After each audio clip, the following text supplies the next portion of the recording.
አንቲ ውእቱ ሰዋስው ዘርየ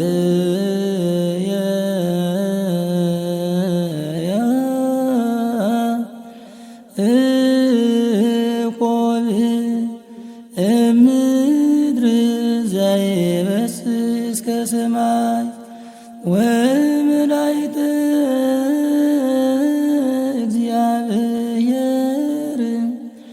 የዐርጉ ወይወርዱ ውስቴታ ሰአሊለነ ቅድስት።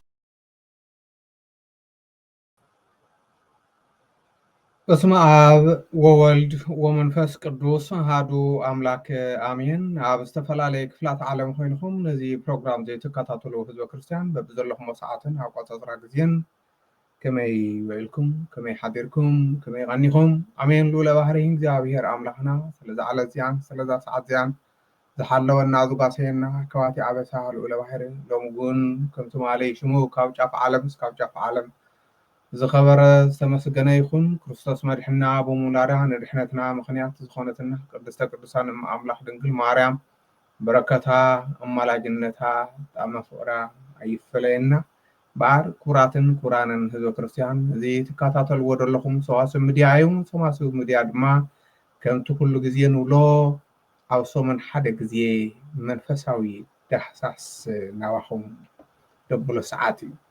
በዓር ሎሚ መዓልቲ እዚ ቪድዮ እዚ ክነቅርፅ ከለና ናይ ሊቀ ሰማዕታት ሰማዕተ ሊላ ቅዱስ ጊዮርጊስ ዓመታዊ ክብረ በዓል ኣብ ወርሃ ሚያዝያ ኮይና ኢና ነመሓላልፎ ዘለና። ናይ ቅዱስ ጊዮርጊስ በረከትን ረድኤትን ኣማላጅነትን ምስ ኩላትና ይኹን እናበልና ፕሮግራምና ጀሚርና እስካብ ንውድእ ምሳና ክትፀንሑ ሰሚዕኹም ድማ ናብ ደይ ሰምዐ ክትስምዑልና ናይ ኩሉ ግዜ መንፈሳዊ መልእኽትና እዩ። እምበኣር ሕፀር ድበላ ኣለዋና ናይ ሎሚ ዳህሳስ እቲ ሓንቲ እንታይ እያ ድሕሪ 1994 ዓመተ ምህረት ገፅ ጳጳስ ርእዩ ዘይፈልጥ ህዝቢ ንመጀመርያ ግዜ ገፅ ጳጳስ ዝረኣየ ወይ ድማ ኣብቲ ከባቢ ንሱ ጳጳስ ዘወር ኢልዎ ዘይፈልጥ ዝነበረ ሎሚ ጳጳስ ከይዶም እቲ ህዝቢ እውን እንታይ ዓይነት ተሓጓስን እንታይ ዓይነት ሓሳባትን ሂቡ ቁሩብ ናባኹም ክነብሎ ኢና። ካብኡ ሓሊፉ ብዝሓለፈ ኣብ ትንሳኤ ኢሉ እውን ኣብ ስቅለት ዝነበረ ኣብ ቤተ ክርስቲያን ኣገልግሎት ወይ ድማ ናይ ህዝብና ተሳትፎ ናባኻትኩም ከም ደቀረብና ይፍለጥ። ከዚ እውን ካብ ዕለታት ናብ ዕለታት እናገደደ ወይ ድማ እናንቆልቆለ ዝኸይድ ዘሎ ናይ ህዝበ ክርስቲያን ኣብ ቤተ ክርስቲያን ዘለዎም ተሳትፎ ወይ ድማ ዓውደ ምህረትና ካብ ዕለት ናብ ዕለት እናቐነሰ ጥራሕን ዝተርፋ ዘሎ ኣብ ምክንያቱ እንታይ እዩ ንድብል ክንርኢና ማለት እዩ። ከምኡ እውን ዕለቱ እውን ናይ ቅዱስ ጊዮርጊስ ዕለት ስለዝኾነ ቅዱስ ጊዮርጊስ ንመናእሰይ ኣብነታዊ እዩ እሞ ንመናእሰይ ክርስቲያን ኣብቲ ናይ ቅዱስ ጊዮርጊስ ዕድመ እንታይ ክኾኑ ኣለዎም? ንምዃኑ ከምቲ ቅዱስ ጊዮርጊስ ኣክሊል ዓወት ኣክሊል ፅድቂ ዝረኸቦ ሰብ ክመውት ከሎ ኣክሊል ግድን ድዩ ንድብል ግን ቁሩብ ክንርኢና እምበኣር እዚ ናይ ቅዱስ ጊዮርጊስ ንብሎ ዘለና ያው ኣብ ዩቱብ ሓሙስ ስለንመሓላልፎ ኣብ ሳትላይት ድማ ያው ቀዳመ ሰንበት ብፍላይ ሰንበት ስለ ዝመሓላለፍ እዩና ስለዚ ብዩቱብ ትከታተሉና ዕለተ ሓሙስ ቀጥታ ትከታተሉና ከም ዘለኹም እዚ ዕለተ ጊዮርጊስ ምስ ሓለፈ ንምንታይ ደኣ ከይትብሉ ድማ ብዩቱብ ዝሓለፈኩም ኣብ ሳትላይት ትከታተሉና ዘለኹም እውን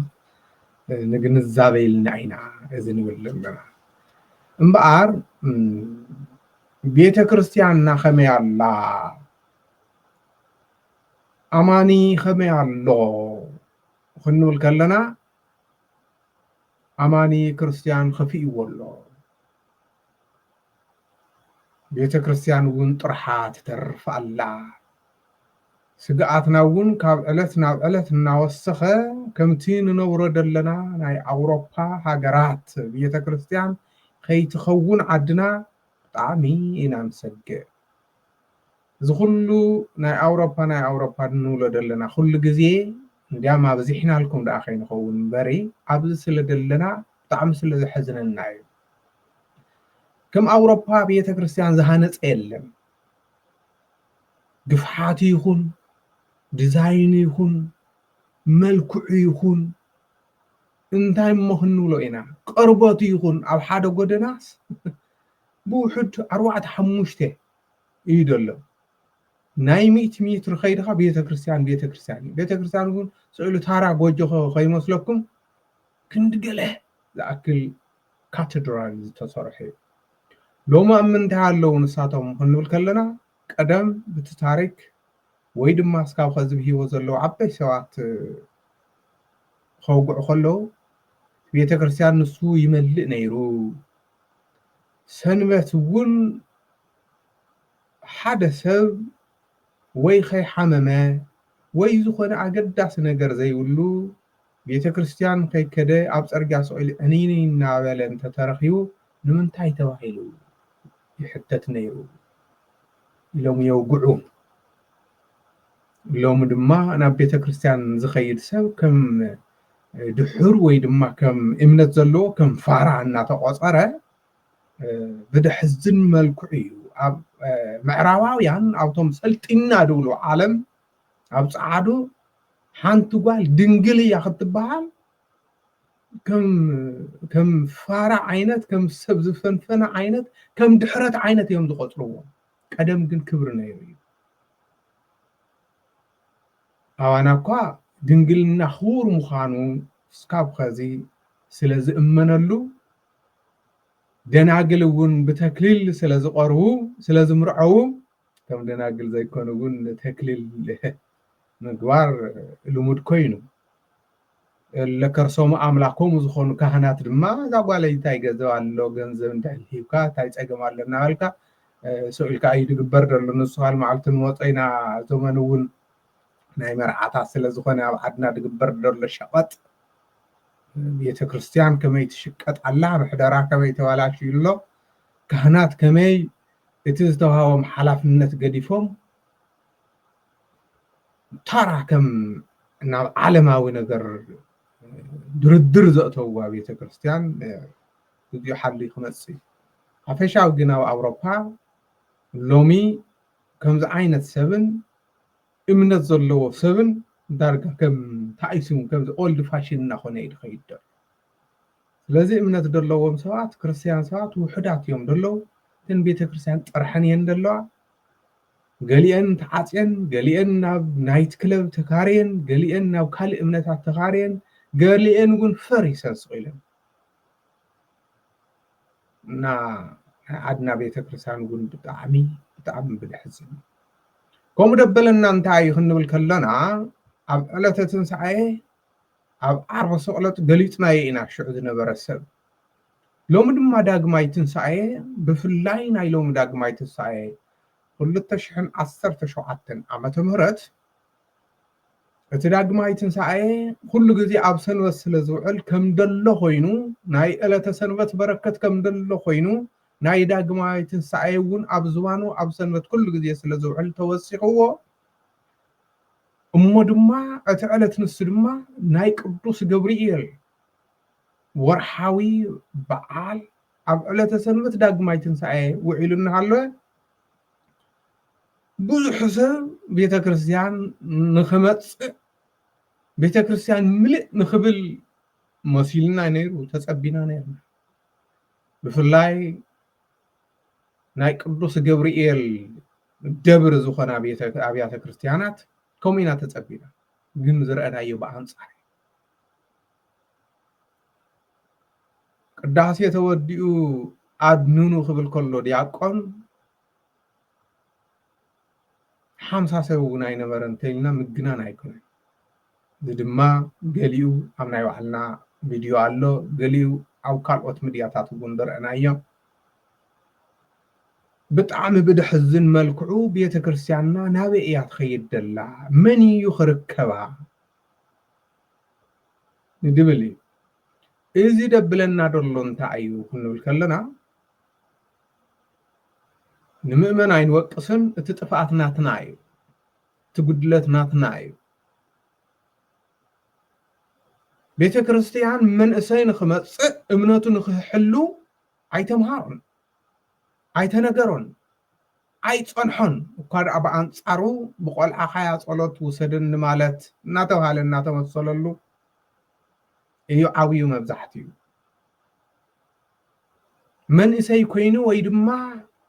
ገና ወጣት ኮይኑ ናብ ቤተ ክርስቲያን ምኻድ ከም ካልእ ነገር እዩ ብርአ ብፍላይ ኣብ ገጠር ማለት እዩ ብግልፂ ስለዚ ከምኡ ኮይኑ እቲ ስጋ ወደሙ እውን እቲ ቅዱስ ቁርባን እውን ኣይ ገና ደኣለይ እናበለ ኩሉ ነገሩ እስካብ ዝውድእ እናተፀበየ ፍረ ኣልባ ንክኸውን ዝገበርናዮ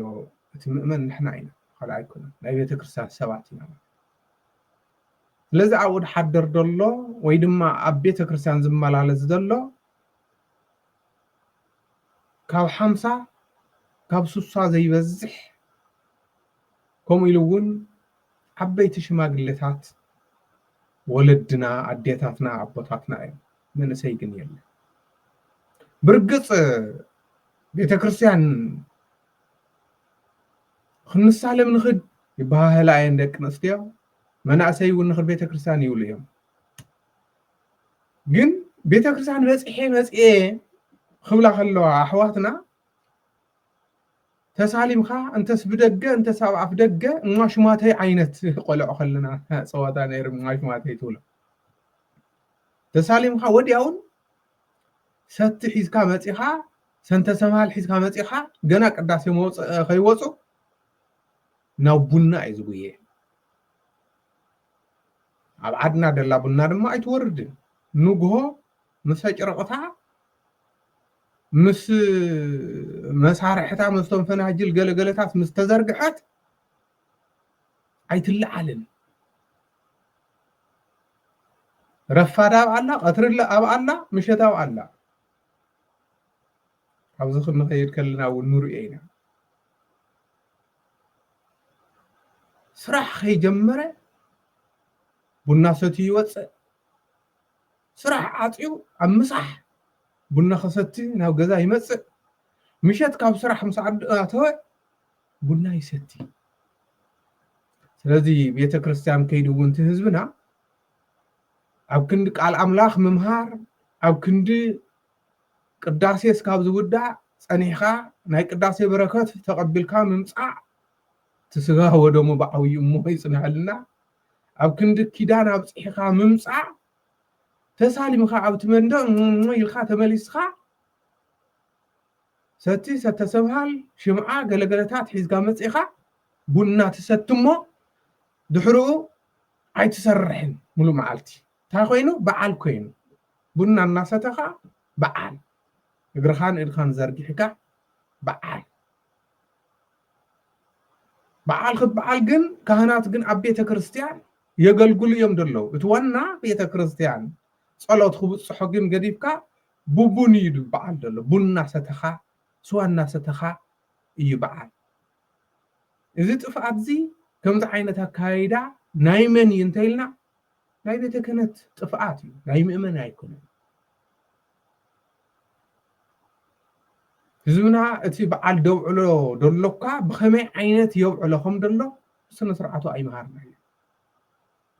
እና መንእሰይ ዘይተምሃረሉ መንእሰይ ዘይተመላለሰሉ ቤተ ክርስቲያን ኣብ መናእሰይ ኣቕልዎ ዘይገበረ ቤተ ክህነት መወዳእታ ናበይ ከም ንኸይድ ከይተሓልመ ዝተፈትሐ እዩ ምክንያቱ መንእሰይ እዩ ተረካቢ ናይ ኩሉ ነገር ናይ ዓዲ ይኹን ናይ እምነት ይኹን ስለዚ ንመንእሰይ ዝኸውን ዝምጥን ትምህርቲ ንመንእሰይ ዝኸውን መንፈሳዊ ኣካይዳ ኣዳሊና በዘይ ምጽናሕና መንእሰይና ይጠፍ ይደሎ እምነቱ ገዲፉ እምነት አልባ ይድኸውን ደሎ ታ ትግራይ ንብላ ደለና ዞም ለም ደለው ወለድና ወለደይን ወለድኹምን አያታትናን አያታትኩምን ንሳቶምግዚኦም ምስኣኸለ መገዲ ኣቦታቶም ምስኮዱ من يخرج كذا بيت كريستيان كنا كلنا بتعب يحزن قروب تصفى الله أب سنوات تمرتيت ناي بحق سنوات تمرتيت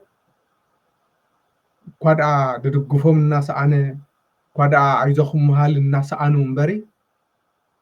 قروب تصفى الله نساتو انت بأنا انت بمهران انتس ببيتك هنات انتس بعويجن اقرأت امنات نمن اسي ولدو زخون من اسي نخيط افق حلفنت وسير كا مسرح دارقا بترفي المسر لذي زدما ده تحساسو اي مسلنن مبزحتي ومهور نحن ده تحساسبنا مهليت كما يجيرو توقيمو كما يجيرو تزميمو كما جيرو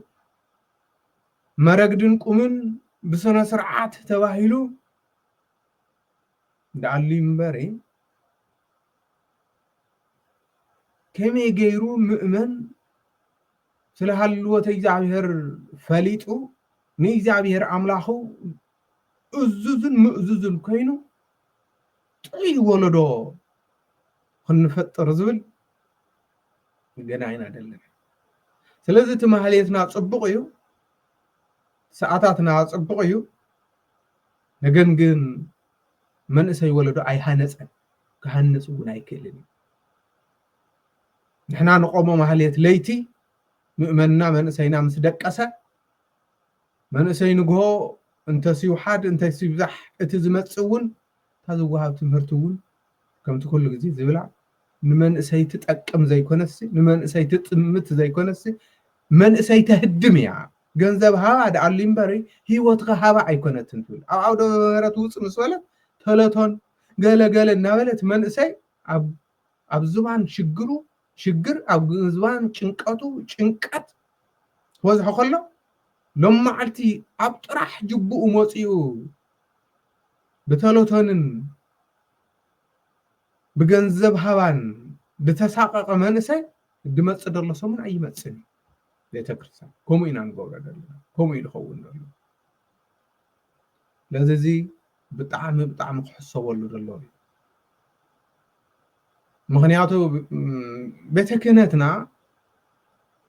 ካብ ምሕደራ እውን ዘይሮ ኮይና እምነት እውን ብደንብ ከም ናይ ኣቦታታ ኣስፋፊሓ መንእሰያት እንድሕር ዘይኣከበት ሊቃውንቲ እውን እንድሕር ዘይሓቆፈት ቤተክርስቲያንና መወዳእታ ኣኸብኝ ካልኦት ኣመንቲ ፈቃዶ ኣዳራሹ ከመይ ምእመን ውሽጢ ይወስድዎ ኣለው ዝተገንዘበና ኣይመስለኒ ስለዚ እነዚ ትሰምዑ ዘለኹም ሊቃውንቲ ቤተክርስቲያን ኩልኩም በብሞያኹም ክትሓስሉ ዘለኩም እዩ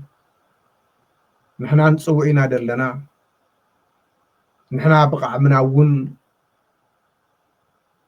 እዚ ነገር እዚ ንሰርሐሉ ኣለና ነገር ግን ብሓደ ኮይና ተናቢብና ህዝብና እንድሕር ዘየድሐና ሎሚ ወሪድና ደሎ ብኩሉ ሸነኹ ንህዝብና ዘጥፍእን ንህዝብና ተስፋ ዘቆርፅ እንዳዓሊ እምበር ተስፋ ዝህብ ኣይኮን ህዝብና ብኩሉ ኢና ንስኡነ ዘለና ብስጋ ይኹን ብነብሲ ኢና ንስኡነ ዘለና ብፍላይ መንእሰይ ስለዚህ ብጣዕሚ ደስ ተሓሳስበና ቤተክርስትያንና ካብ ዕለትና ዕለት ጥርሕን ዝተርፋ ዘለዋ ብፍላይ ካህናት ኣቦታት ደቂ ንስኻኹም ቤተክርስትያን ከይድካ ስዑልካ ማሽማተ ኢልካ ተሳሊምካ ምምፃእ ኣይኮነስ ብስነ ስርዓት ኣብኡ ኮይዶም ስራሕ እንድሕር ሃልይዎ ልዕሊ ዓቕሙ እንድሕር ኮይኑ ዋላ ሓደ ክግበር ኣይክእልን ቤተክርስትያን ተሳሊሙ ከይዱ ወይ ድማ ተሳሊማ ከይዳ ሰተሰብሃልን ሰትን ሰዓርን ሒዛ ወይ ድማ ሰዓር ክትገዝእ ከይዳ ቡና ንክትሰትየሉ እንድሕር ኮይኑ ግን ካህናት ኣብዚ ደቂ ንስኻኹም ክትመኽሮን ክትምዕድኑ ይደለኩም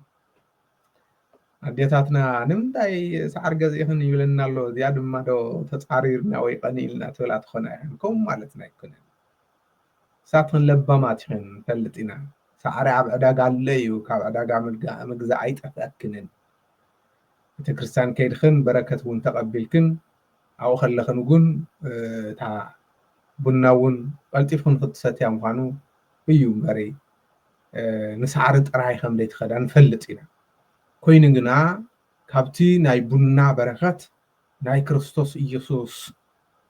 ስጋን ደምን ዝፍተቶ ኣውደ ምሕረት ልዕሊኡ ሓይልን በረከትን ኣለዎ እቲ መዓልትኻ እውን ብሩኽ ንክገብሮ ስራሕኻ እውን ስሉጥን ብርኩትን ንክኸውን ሂወትካ እውን ዕጋበት ንክህልዎ ኣብ ቤተ ኣምላኽ እምበሪ ኣብ ቤተ ቡና ኣይኮነን ንማለት እዩ በሪ ንዓኻትኩም ክነሳቀቕ ወይ ድማ ሰዓርን ሰትን ምግዛእ ንክትገድፎ ኣይኮነን ከምኡ ይኮነን ዝኩሉ ጎደሎን ዝኩሉ ጥፋኣትን ግን ናትና ናይ መራሕቲ ሃይማኖት ስለዝኾነ ባዕልና ኢና ንሕመሎ እዚ ምክንያቱ ኣካይዳ ናይ ቤተክርስትያን ምድሪ ሓበሻ ደሎ ለይምስል ኣሎ እምበሪ ናይ ብሓቂ መብዛሕትኡ እውን ስእልካ ከም ናይ ፈሪሳውያን ኣካይዳ ደኣሊ ምፅዳዕ ዝበዝሖ እምበሪ ብትክክል ነገረ ድሕነት ነገረ ክርስቶስ ብስነ ስርዓት ኣይተባፅሐን ደሎ ስለዘይተባፅሐ እዩ እውን ብኣጉል እምነትን ብኣምልኮ ጣዖታትን ካልእ ነገራትን ኣብዚ 21 ክፍለ ዘመን ዝረአ ደሎ እምበኣር ምዚ ተተሓሒዙ ከምቲ ኣብ መእተውና እውን ዝበልናዮ ካብ 1994 ዓመተ ምህረት ናብዚ ገጽ ጳጳስ ርእዩ ዘይፈልጥ ህዝቢ ንመጀመርያ ግዜ ጳጳስ መፅይዎ በጳጳስ ዝተባረኸ ህዝቢ ክትርኢ ከለኻ ከመይ እዩ ዝጉዳይ እዚ ትብል ቀደም ኢትዮጵያ ብሙሉእ ኣብ ሓደ ጳጳስ ክትምራሕ ከላ ብናይ ግብፂ እንኳን ዶ ሕድሕድ ቤተክርስትያን እንኳን ዶ ቀበሌ ቅሾት ይትረፍ ሓንቲ ከም ክፍለ ሃገር ሓንቲ ከም ትግራይ እውን ኣብ ዓመታት እውን ከይድዋ ኣይፈልጥን ናብዛ መራሒ ወይ ድማ ብትን ሽዑ ግዜ ሃፀያውያን ናብ ድዞርዎ ይድዞር ድሕሪኦም ጎንደር ተነጊሶም ኣብ ጎንደር ላስታን ተነጊሶም ናብ ላስታ ኣክሱም ተነጊሶም ናብ ኣክሱም ኣጎም ተነጊሶም ናብ ኣጎም ደብረ ብርሃን ተነጊሶም ናብ ደብረ ብርሃን ድሕሪኦም እዮም ክልል ድብል ከማ ክልል እናበለት ድማ 4 ኪሎ ምስ ነገሱ ኣብ 4 ኪሎ ከይዱ ተቐሚጡ ደሎ ከምኡ እዩ ነይሩ ስለዚ እቲ ህዝቢ ኣይጓስዮን ነይሩ ናይ ግብፂ ጳጳስ ማለት እዩ ናይ ኢትዮጵያ ናይ ዋዕላ ጳጳሳት ምብዛሕ ምስ ጀመረት ግን በብክፍለ ሃገሩ በብክልሉ እናኸዱ እዞም ይባርኹ ነይሮም እዮም ስለዚ እቲ ህዝቢ ከዚ ንብሎ ዘለና ህዝቢ ራያ ፍላይ ድማ ነዛ ሎም መዓልቲ ፕሮግራም ትምልከት እቶም ጳጳስ ርእዮም ዘይፈልጡ ህዝቢ ገጽ ጳጳስ ዝረኣይ ድበልናያ ኣብ ማቻረ ዝበሃል ፍሉይ ቦታ እዩ ብ1994 ከባቢ 21 ዓመት ናይ ሓደ ሰብ ናይ ሓደ መንእሰይ ዕድመ ማለት እዩ ቅዱስ ጊዮርጊስ ወዲ 21 ዓመት ከሎ እዩ እዚ ናይ ዓለም ውትድርና ገዲፉ ንክርስቶስ ኢየሱስ ሙሉእ ህይወቱ ኣወፍዩ መንፈሳዊ ቃልሲ ዝጀመረሉ ማለት እዩ ስለዚ ሓፈሻዊ እተን ገጠራት ደለዋ ከዚ እውን ብፁዕ አቡነ ሊባኖስ ናይ ብሓቂ ኣብዚ ዕድመ እዚ ዕድመ ሽምግልንኦም ልዕሊ 80 ዓመት ዝገበሩ ሽማግለ ኣብኡ ከይዶም ህዝቦም ምብራኾም ናይ ብሓቂ ብራኾ ይኹን ይብፅሓና ብጣዕሚ ብጣዕሚ ዓብዪ ስራሕ እዩ ብፁዓን ሊቃነ ጳጳሳት እውን ብፍላይ ብዕድመ ዕብይ ዝበሉ ሕድሕድ ገጠራት እናኸዱ ከምዚ ምግባር ብዕድመ ይኹን ብጥዕና ይኸውን ክኸብድ ክኽእል እዩ ነገር ግን ክንዲ ዝኣክል ዓመታት ክወስድ ከሎ ንኣብነት ደኣሊ ማቻረ ተላዒሉ እምበሪ ወይ ድማ ካብኡ ድመፀኒ ሓበሬታ እምበሪ ኩለን ሕድሕድ ዘለዋ ቤተ ክርስቲያን ትግራይ ኣብ ገጠር ዘለዋ ብፁዓን ሊቃነ ጳጳሳት ገውንየውመን ማለት ኣይኮነን ጳጳሳትና እውን ያው ድሓን ፅርጋ እዮም ዝኸዱ እምበሪ ካብ ፅርጋ ውፅእ ኢሎም እንታይ ይግበር ኣሎ እውን ዝዕዘቡ ውሕዳት እዮም ዝኮኑ እምበሪ ኩሎም ኣይመስልን እንኳን ዶ ካብ 94 ንድሓር ይትረፍ بسرعة عدم لكعون رؤيو زي فلت ويدما توصيح زي فلت صاني كان باباسات كيدو مو زي فلت وبتاونا لي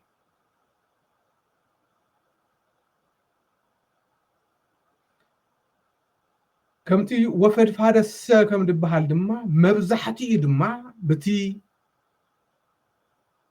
خزنو له دلنا خبابي بزح غزيون مرارات زمصه انت عينا غيرنا خ انت خوينا حد باباس كم مصينا زي فلت دبحال دنبره ያው ዝናይ خزدلو ፖለቲካ ናይ ካልእ ከይመስል ዘመኑ ተኳሳሐ ስለ ዝኾነ ይምበረ ብሙሉ ብዝራያ ከባቢ ደሎ ሓደ ጳጳስ እውን ዘወር ኢሉ ኣይረኣየ ብርግጽ ብኮረም ከባቢ ብዝሓለፈ ከይዶም ነይሮም እዮም ኣቡነ ሰላማ ኣቡነ ሊባኖስ እውን ያው ብዝከኣሎም መጠን ብዝዕድሚኦም እዚ እናተዘዋወሩ እዮም ካብ ሓሊፉ ብትናይ ኸዝን ውሎ ደለና ማቻረ ንኣብነት ተላዒሉ እምበሪ ተንቤን እንተኾነ እውን ናብ ኣክሱም ክትኸዱ ከለኹም ብፅርግያ ደለዋ ተደይ ኮይኑ ውፅእ ኢልካትኩም ክንደይ ገዳማትን ክንደይ ህዝብን ደሎ እንታይ ይገብር ኣሎ ተባሂሉ እውን ኣይተረኣየን እንታይ ንዝንብል ደለና እቲ ህዝቢ ንቦታቱ ዘለዎ ክብርን ንቦታቱ ዘለዎ ብራኸት ክቕበል ሃረርታን ውሽጡ እውን መረረት እውን ተወሲኹ ንምንታይ ንሕና ኣብ ካልእ ቦታ ሕድሕድ ጎቦታት ከም ኢራፕ ዘይተሰቐልዎ ጎቦን ዘይሰገርዎ ሩዋን የለን ኣባና ግን ንምንታይ ዘይመፁ ዝብል እውን ብዙሕ ኮምፕሌን ስለ ዝመፅእ እምበኣር ኣብ ዓመት ሓደ ግዜ ኸድኻ ኣብ 20 ዓመት ሓደ ግዜ ኸድኻ ኣይኮነን ግን እቲ ለውጢ እቲ ህዝቢ ኣገልግሎት ይረክብ ኣሎ ስብከተ ወንጌል ብኣክባቡ ይመሓላለፈሉ ደሎ እምነቱ ከመይ ኣሎ ኢልካ ምፍታሽ ግን ናይ ሕድሕድ ሃገረ ስብከት ክኸውን ኣሎ ሃገረ ስብከት ንታሕቲ ኣውሪዱ ናብ ወረዳ ቤተ ክህነት እውን ናብ ኣጥቢያ ቤተ ክርስቲያን ሰንሰለቱ ከመይ ኣሎ እንድሕሊና ሰንሰለቱ የለን ድብል ደሎ ኣብ ስብከተ ወንጌል ምናልባት ኣብ ካልእ ህሊ ክእል ናይ ገንዘብ ምኽፋል ናይ ሓደ ነገራት ክህሊ ክእል ኣብ ናይ ስብከተ ወንጌል ምስፍሕፋሕ ኣብ ናይ ህዝቢ ምድሓን ኣብ ናይ መናእሰይ ወለዶ ምህናፅ ብመንፈሳዊ ህይወት ግን የለን ስለዚ እዚ ህዝቢ እዚ ጎይትኡ ዳ መን እዩ ደኣ كهنصب بسبكة وانجيل ندحلينا እቶም ናይ ቀደም ዝነበሩ ኣቦታትና ኣዴታትና እምነቶም ጥንኩር እዩ ሓንሳብ ካብ ወለዶም ዘምፀእዋ ወይ ድማ ዝተቐበልዋ እምነት ኣጽኒዖም ልዕሊ ማንም ነቕ ዘይብል እምነት ኣለዎ ናይሎም ወለዶ ግን ጥቕስን ብጥቕስን እዩ ፈትፊትካ ተርጊምካ ምኽንያታዊ ኣቕሪብካ እንተ ዘይረዳእኻዮ ሓታታይ ወለዶ እዩ ኣበየናይ ምዕራፍ ኣበየናይ ጥቕሲ እዩ ድብል ስለዚ እዚ ነገራት ዝዘረድኡ ድማ ብፃል ሊቃነ ጳጳሳት ጥራይ ኣይኮኑን ኣብ ትሕቲኦም ደለው ሰበኽቲ ወንጌል ዘይምደወሎም ባጀት ኣውፂኻ ሕድሕድ ገጠር ሕድሕድ ቤተ ክርስቲያን ሕድሕድ ጣብያ ሰባኪ ወንጌል ዘይምደወሉ ንምንታይ እዩ ኢቱ ዋና ሕቶና ሳሌ ብፁዕ ኣቡነ ሊባኖስ ናብ ማቻረ ኸይዶም ኣለው ድሕሪ 1994 ወፂኦም ህዝቦም ባሪኾም ስብከተ ወንጌል ሂቦም ኣጽናንዖም መፅኦም ኣለው ንበል እሞ ንኣብነት የለኢለዮም በቃ ተወዲኣ ማለት እዩ ብፍላይ ቤት ቦታ ንሱ ከምቲ ዝበፅሐና ሓበሬታ ብኻልእ እምነት እውን ተጸላዊ ስለ ዝኾነ ግዴታ ዘድልዮ እዩ ንኣብነት ዘልዕልናዮ እዚ ሓበሬታ እውን ብኡ ስለ ዝመፀና እምበረ ሕድሕድ ገጠር ሰባኺ ወንጌል የብሉ ብግልፂ ምናልባት ከተማ ናይ ስብከተ ወንጌል ክፍሊ ናይ ባዕሉ መዘምር መምህር ንናይ ባዕሉ ኣሎ ተቐሚጡ ኣብ ገጠር ደለዋ ቤተ ክርስቲያን ግን እንኳን ዶ ናይ ስብከተ ወንጌል ባዕሉ ይትረፍ ዝቅድስ ካህን እኳ ዓመት ካብ ዓመት ውሑዳት ካህናት እዮም ዝቅድስዎን ነዚ ድማ ምስ ሕርሾም ምስ ስርሖም እናሰርሑ ነዚ ቁልሕ ዘይትብል ቤተ ክህነት ስቂላ ኣብ ፅርግያ ኣብ ከተማ ጥራይ ሕኒኒ እንተበለት ኣብ ከተማ ደለውን ኣይፍረየቶም ኣብ ከተማ ደለውን ኣይሃነፀቶም ኣብ ከተማ ደለውን ነቲ መንእሰይ እኮ ኣይሓዘቶ ካብ ሱስ ኣየውፅኦቶ ካብ ሕማቅ ግብሪ ኣይሕደጎቶ ካብ ምቅትታል ኣየድሕነቶ ካብ ንንባዕሉ ምበኣስን ካብ ንንባዕሉ ምክሳስን ፅቡቅ ስነ ምግባር ኣየምህረቶ ኣይምህረቶ ክንብል ከለና ስሕት ኢለን ድሕሪ ቅዳሴ ዝወሃባ ዘለዋ ናይ ሸፈጥ ስብከተ ወንጌል ስለ ዘለዋ ንመር ኣለና ክበሃል እዩ ንሱ ሰበብ ክቅይር ኣይክእልን ድሕሪ ቅዳሴ ናይ 10 ደቂቕ ናይ 20 ደቂቕ ስብከተ ወንጌል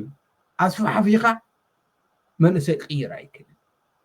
መንእሰይ ዝቅይር ዳኣ ብኸመይ እዩ እንድሕሊልና እንተ ተኻኢሉ መዓልታዊ እንተ ዘይኮነ ኣብ ሰሙን 2 ግዜ 3 ግዜ ካብ ሓሊፍ ግን ናይ ግድን ግን ሰንበት ጉባኤ ክህሉ ኣለዎ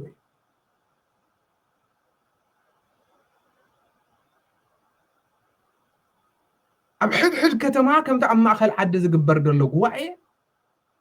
ይግበር ደሎ ሓደ ሓዲኹም ማእኸል ዓዲ ክጥቀስ ከሎ ንምንታይ ኣብነት ትጠቕሱ ኣለኻ ኢልኩም ቀርኒ ተውፅኡ ሰባት ኣለኹም ፅላኣት እምበሪ ካልእ ዘይተንብሩ ፅላኣት ኣይኮነን ዘድልየና ንኣብነት እንኳን ዶ ማእኸል ዓዲ ይትረፍ ዋላ ኣብ ካልእ ዓለም እውን ኣብነት ንጠቅስ ንኽእል ኢና ኣና እኮ ሃዋርያት ኣብነትና ንኾኑ ደለዉ ብመንፈሳዊ እምበሪ ብስጋ ደቂ ዓድና ስለ ዝኾነ ኣይኮነን ብመንፈሳዊ ኣብነትና ዝኾነ ኣብየት ዓለም ክንጠቕሶ ኢና ስለዚ ንሕና ትምክሕቲ ተደይኮይኑ ዋላ ሓደ ዝተቀየረ ነገር የለን ክንቅየር ጉን ኣይንኽእል ፖለቲካ ክንቅየር ኣይንኽእል ብመንፈሳዊ ክንቅየር ኣይንኽእል ብትምክሕቲ ግን ዘርክበና ሰብ የለን ስለዚህ ኣብዚ ዓበይቲ ከተማታት ዓበይቲ ጉባኤ ዘይግበረሉ ናይ ገጠር ሞ ይፅንሐልና ባህሉ ዓበይቲ ጉባኤ ዘይግበረሉ ንምንታይ መንእሰይ ካብዚ ብጥይትን ብኩናትን ዝጠፍአሉ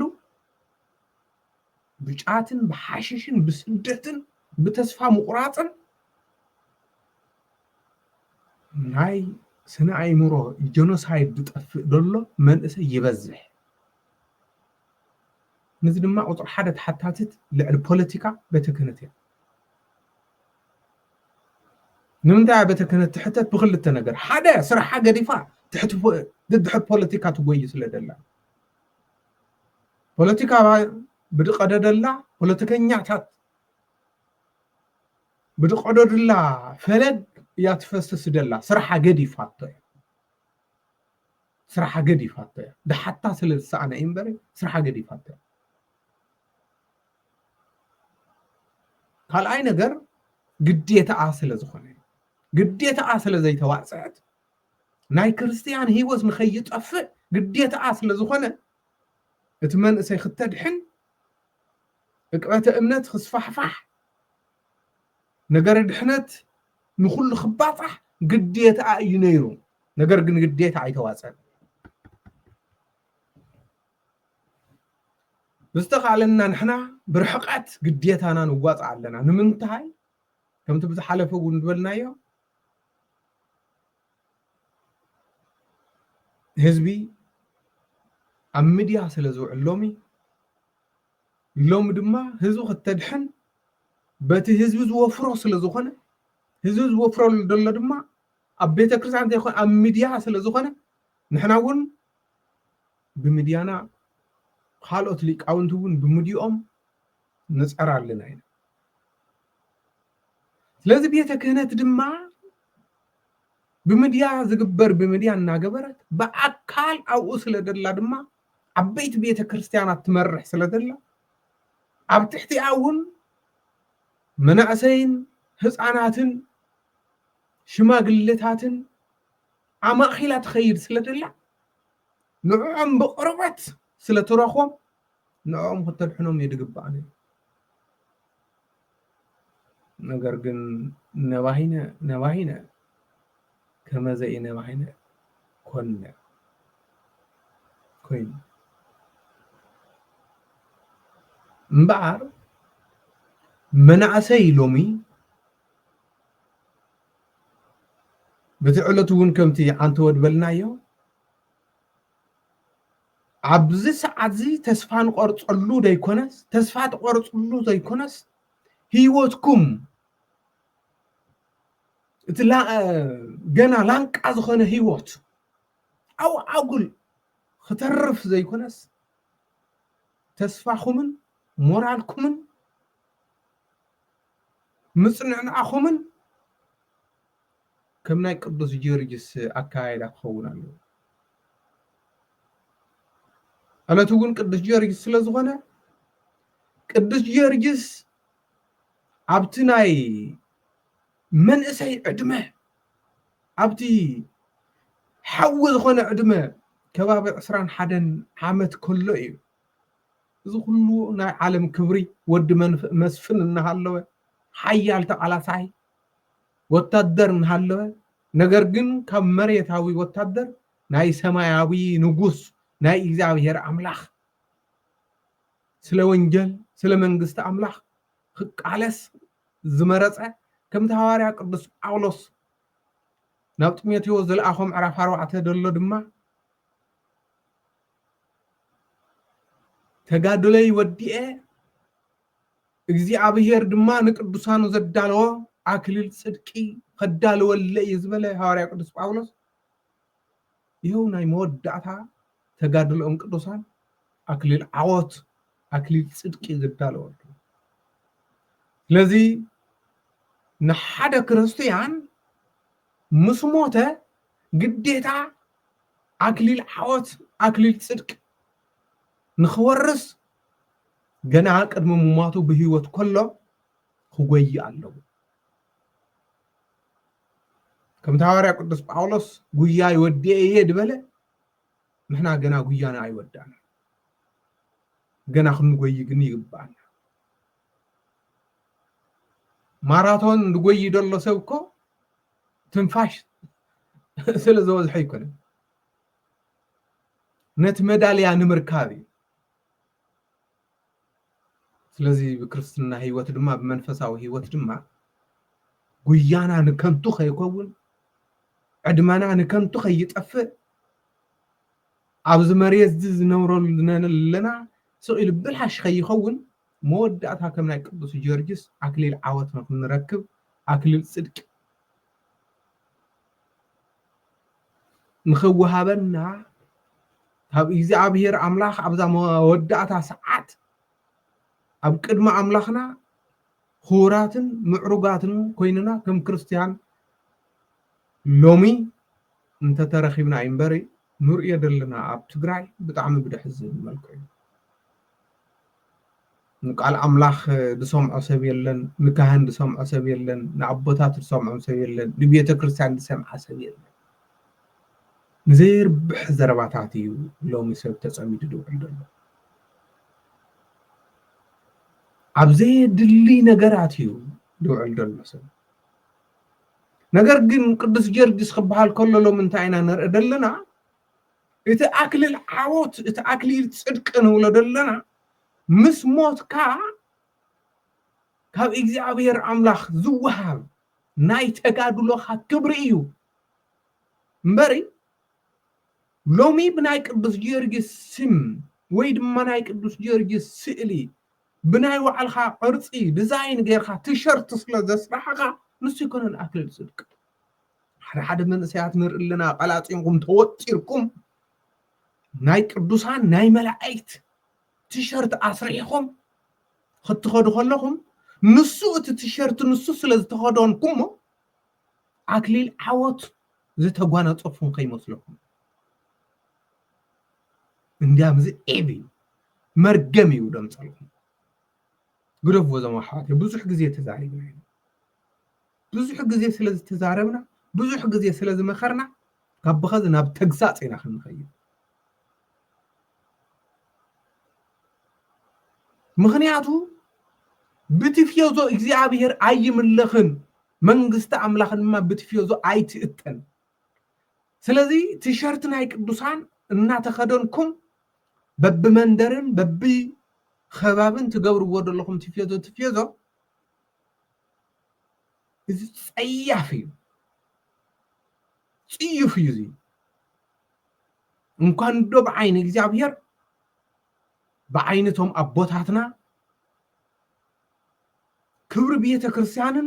نجر قدوسانن زفلطو ሃይማኖቶምን ባህሎምን ፈልዮም ክብሩን ሚዛኑን ብስነ ስርዓት ዝርድኦም ኣብ ቅድሚ ኣቶም ዝውን ውድቂ እንኳን ኣብ ቅድሚ እግዚአብሔር ይትረፍ ኣብ ቅድሚ ዞም ኣቦታት መሬታውያን ኣያታትና እውን እዚ محفري እንኳን ኣብ ቅድሚ እግዚአብሔር ይትረፍ ስለዚህ ዞም ኣሕዋቴ ትትገብርዎ ዘለኹም ቤተ ክርስቲያን ተዛሪባ ሊቃውን ተዛሪቦም እንተ ዘይሰማዕኹም መቸም ደስምዐኩም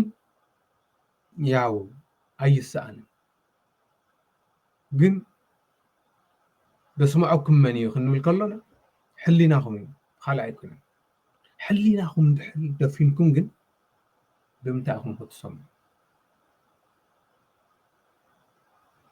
እናፈለጥኩሞ ጌጋ ምዃነ እናተነገረኩም ጌጋ ምዃኑ ናይ ቅዱሳን ስእሊ ቲሸርት ኣይትግበሩ እናተባለ ጌጋ ምዃኑ እናፈለጥኩም እናተረድአኩም እንኳን ዶ ናይ ቅዱሳን ስእሊ ይትረፍ ናይ ሓንቲ ሃገር ባንደራ እኳ ኣብ ዘይ ቦታዓ ኣይምልበልን እዩ ኣብ ዘይ ቦታዓ ኣይትኽደንን ናይ ሓደ መሬታዊ ተጋዳላይ ናይ ሓደ መሬታዊ ተቃላሳይ እኳ ስእሉ ክቡር እዩ ስእሊ ቅዱሳን ድማ ልዕሊ መሬታዊ ሰብ ልዕሊ መሬታዊ ህይወት ዘለዎ አካል ይኸብር ሰማዕታት ስለ መንግስቲ አምላኽ ኢሎም ዝሓለፉ እምበሪ ስለዛ መሬታዊ መሬት ሰማዕቲ ስለ ዘይኮኑ ካብዞም ናይ መሬት ሰማዕታት ስለ መንግስቲ አምላኽ ኢሎም ሰማዕቲ ዝኾኑ በዓል ቅዱስ ጊዮርጊስ ይኸብሩን ይበልጹን ስለዚ ናታቶም ስእሊ ተኸዲድኩም መጻወቲ ትገብርዎ ዘለኹም ተመሊስኩም ድማ ከባቢ ወይ ድማ መንደራት ሆ ናልኩም ዓበይቲ ተሳዕቅዎ ዘለኹም ኩሉ ይበፅሕና ይደሎ ዘመሓዋል ስለዚ አይጠቕመኩም ጉደፉ ኢልና ብዙሕ ግዜ ተዛሪብና እምበኣር ንሱ ዘይኮነ ዘፅድቕ ናይ ብሓቂ ገድሊ ተጋደሉ ገድሊ ክንብል ከለና ከም ናይ በዓል ቅዱስ ጊዮርጊስ ኣይኮነን ማለት ከቢድ እዩ ናይ በዓል ቅዱስ ጊዮርጊስ ናይ በዓል ቅዱስ ጊዮርጊስ ኣብዚ ናተይ ናትኩምን ዘመን ከምኡ ዓይነት ተጋድሎ ከሕልፍ ኢልካ ሓደ ሰብ ብጣዕሚ ከቢድ እዩ ነገር ግን ንሕና ብንኽእሎ ስለ እግዚኣብሔር አምላኽና ስለታ መንግስቲ አምላኽ ካባና ንኸይትሓልፍ ናትና ርስትን ክትኸውን ክንርስተያ ግን ዝግበአና ኩሉ ንእግዚኣብሔር እዙዛትን ውፍያትን ምዃን በዓል ዝእኽሉ እምበኣር ቤተ ክህነት እዚ ሎሚ ወለደና ደንቆልቆል ደሎ ወለደና ስኢሉ ብድወፆ ዝተርፍ ደሎ ወለደና ስኢሉ ሕግን ስርዓትን ናይ ቤተ ክርስቲያን ስኢሉ ሕውሱ ዘብሎ ዘሎ ሓላፍነት ወሲዳ ክትስተኻኸሎ እዚ ግን ናይ ኩሉ ግዜ ፃውዕትና ምናልባት ብዙሕ ግዜ ፀዊዕና ስለዘይሰምዑና ኣይሰምዑናን እሞ ክንጎድፎ ኢልና ስቃይና እስካብ መወዳእታ ንሕና እውን ንብል እምበኣር ዝነበረና ግዜ ንሎሚ ኣብዚ ወዲና ኣለና ኣብ ካልእ ግዜ ብተመሳሳሊ ሰዓት እስካብ ንራኸብ ድሓን ኩኑ ናይ ቅዱስ ጊዮርጊስ በረኸትን ረድኤትን ኣማላጅነትን ምስ ኩላትና ይኹን ወስብሐት ለእግዚአብሔር